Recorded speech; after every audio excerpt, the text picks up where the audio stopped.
Hello guys, welcome to my channel Sky Root Coding. आज हम देखेंगे कि हम कैसे किसी भी क्वाड्रेटिक इक्वेशन का रूट निकाल सकते हैं। उसका कोडिंग लिखने से पहले या फिर प्रोग्रामिंग लिखने से पहले चलिए देख लेते हैं कि आखिर एक क्वाड्रेटिक इक्वेशन होता क्या है। जैसे कि आप यहाँ पे देख सकते हैं, मैंने एक इक्वेशन लिखा हुआ है a x square plus b plus c equals to 0। ये एक बेसिक इक्वेशन है क्वाड्रेटिक इक्वेशन का। मतलब जो हमारा एक इक्वेशन होगा क्वाड्रेटिक इक्वेशन में, उसके पास ए एक वेरिएबल होगा जिसमें इंटीजर टाइप वैल्यू होगा, बी एक वेरिएबल होगा जिसमें इंटीजर टाइप वैल्यू होंगे, और सी एक वेरिएबल होगा जिसमें इंटीजर टाइप वैल्यू होगा, और एक्स स्क्वायर और एक्स जो है वैसे ही रहेगा। ये वैसे ही एक सिंपल इक्वेशन है क्वाड्रेटिक इक्वेशन का।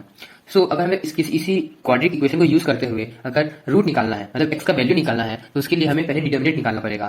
डिटर्मिनेंट डी, जैसे मैंने लिखा है यहाँ पे, determinant D equals to B square minus 4ac। ये डिटर्मिनेंट निकालने का फॉर्मूला होता है। पर जब भी हम निकालेंगे तब हमें तीन चीज देखना पड़ेगा। पहला कि जब बी का वैल्यू है अगर वो 0 से बड़ा है तो रियल का जो वो रियल वैल्यू हो जाएगा, और उसका रूट निकालने का जो इक्वेशन होगा वो अलग हो जाएगा, जो फॉर्मूला का होगा वो अलग हो जाएगा। पर अगर वही डी का वैल्यू, जैसे कि यहाँ पे आप देख सकते हैं, डी का वैल्यू 0 के बराबर हो गया, डी का वैल्यू अगर 0 के इक्वल हो जाएगा तब रूट निकालने का वैल्यू फॉर्मूला इस प्रकार से हो जाएगा। पर अगर जो है डी का वैल्यू 0 से छोटा हो जाएगा तब जो है वो हमारा कॉम्प्लेक्स नंबर में चल जाता है, इसीलिए उसको निकालने का फॉर्मूला भी अलग हो जाता है। उसका निकालने का फॉर्मूला भी अलग हो जाता है। तो वैसे आज हम उस पर ध्यान नहीं देंगे, आज हम सिर्फ रियल रूट के इक्वेशंस को सॉल्व करेंगे। तो चलिए इसका कोडिंग लिखते हैं। एक फाइल क्रिएट कर देता हूँ जिसका नाम मैं रूट रखूंगा। Let's zoom it little. अब मैं यहाँ पे एक इक्वेशन दे देता हूँ क्वाड्रेटिक इक्वेशन का। यहाँ पे मैं q डॉट ई से क्वाड्रेटिक इक्वेशन को रिप्रेजेंट कर रहा हूँ। ठीक है, यहाँ पे मैं लिख देता हूँ 6x square plus minus 17x plus 12 equals to 0। मतलब जो हमारा a का वैल्यू है वो इस इक्वेशन के हिसाब से हो जा रहा है 6, जो b का वैल्यू है वो इस इक्वेशन के हिसाब से हो जा रहा है -17, और जो हमारा c का वैल्यू है वो इस इक्वेशन के हिसाब से हो जा रहा है +12। मैंने यहाँ पे इक्वेशन में कुछ गलती लिख दिया है, यहाँ पे इक्वल्स टू नहीं होगा, +12 हो जा रहा। चलिए तो हम लिखते हैं प्रोग्रामिंग। तो प्रोग्रामिंग लिखने से पहले हमें यूजर से तीन वैल्यू लेना होगा, ए बी और सी का। तो उसके लिए मैं एक वेरिएबल यूज करूंगा, ए इन वैल्यू स्टोर करेगा, इसलिए मैं इंट लिख देता हूँ आगे, और फिर इनपुट फंक्शन का इस्तेमाल करते हुए उसका वैल्यू यूजर से इनपुट कर देंगे। इंटर द वैल्यू ऑफ ए। इसी प्रकार से बी का होगा और सी का होगा। तो उसके लिए मैं इसको कॉपी कर लेता हूँ सी, और प्रिंट कर देता हूँ 3 बार। सॉरी, इसको नीचे होना था, C12B। अब यहाँ पे ए के बदले सी लिख देता हूँ, यहाँ पे ए के बदले बी लिख देता हूँ। वैसे ही लास्ट में यहाँ पे ए के बदले बी और यहाँ पे ए के बदले सी।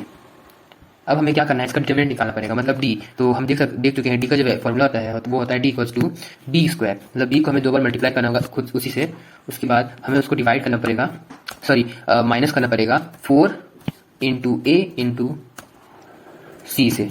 अब हम चेक करेंगे कि जो हम लोग का डी का वैल्यू है वो रियल है कि नहीं है, मतलब वो 0 से बड़ा है या छोटा है या फिर भी 0 के बराबर है। ठीक है, तो उसके लिए मैं एक इफ कंडीशन लिखूंगा, जिसमें मैं लिखूंगा if d is greater than 0। तो मैं यहाँ पे x रूट निकालूंगा, x equals to minus D plus math dot SQRT। मैंने ये मैथ डॉट SQRT एक फंक्शन है जो रूट निकालता है, तो मुझे डी का रूट निकालना था, इसलिए मैंने इसका इस्तेमाल किया है। पर इसके लिए मुझे एक मॉड्यूल को इम्पोर्ट करना पड़ेगा, जो है इम्पोर्ट मैथ। एक मॉड्यूल है जिसको मैं इम्पोर्ट करूंगा, तो ये मेरा काम करेगा। उसके बाद हमें क्या करना है, डिवाइड कर देना है 2a से, 2 इंटू ए। अब प्रिंट कर दूंगा मैं x का value, print D root of x equals to x। उसको एक और कॉपी कर लेता हूँ, क्योंकि मुझे x का प्लस वैल्यू भी चाहिए होगा और माइनस वैल्यू भी चाहिए होगा जब d जो है हमारा वो 0 से बड़ा होगा।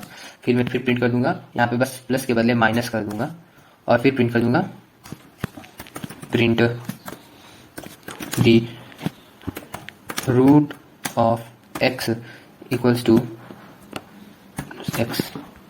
ये हो गया। मैंने यहाँ पे इस माइनस को हटा देता हूँ और ऑफ हटा देता हूँ मैं, the root x equals to x।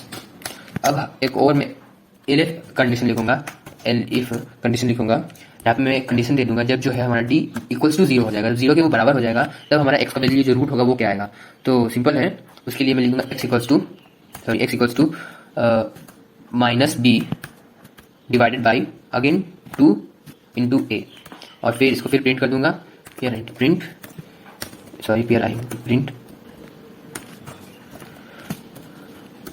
D root x equals to x. अब एक एल्स कंडीशन लिख दूंगा जहाँ पे मैं बता दूंगा कि प्रिंट कर दूंगा अगर कोई भी डी जब 0 से छोटा हो जाएगा तब जो डिटर्मिनेंट है इज लेस देन, सॉरी इसको मैं डबल ब्रैकेट के अंदर कर देता हूँ, इसके अंदर कमेंट आउट कर देता हूँ वरना प्रॉब्लम हो जाएगा, less than 0 thus the value is a complex number, complex number। अब हम इसको रन करके देख लेते हैं कि जो हमारा प्रोग्रामिंग है वो ठीक से काम कर रहा है कि नहीं। सो देख सकते हैं कि इसने मुझसे ए का वैल्यू मांग लिया है, तो हमने पहले ही देखा था ए का वैल्यू जो है वो 6 है हमारा, और फिर जो बी का वैल्यू था वो -17 था, और सी का वैल्यू था 12। तो जो रूट है हमारा वो 1.5 है और एक -1.33 हो रहा है। अब मैं कोई दूसरी इक्वेशन सोच लेता हूँ जिसमें जो ए का वैल्यू हो जाएगा वो हो जाएगा 4 और बी का वैल्यू 7 और सी का वैल्यू 2 दे देता हूँ। तो उसका आप देख सकते हैं जो रूट हमारे दोनों माइनस में आ रहा है। तो मैं आशा करता हूँ कि आपको समझ आ गया हो कि आखिर हम कैसे निकाल सकते हैं किसी भी वैल्यू का root. So thank you for watching this video and please like it and don't forget to subscribe my channel.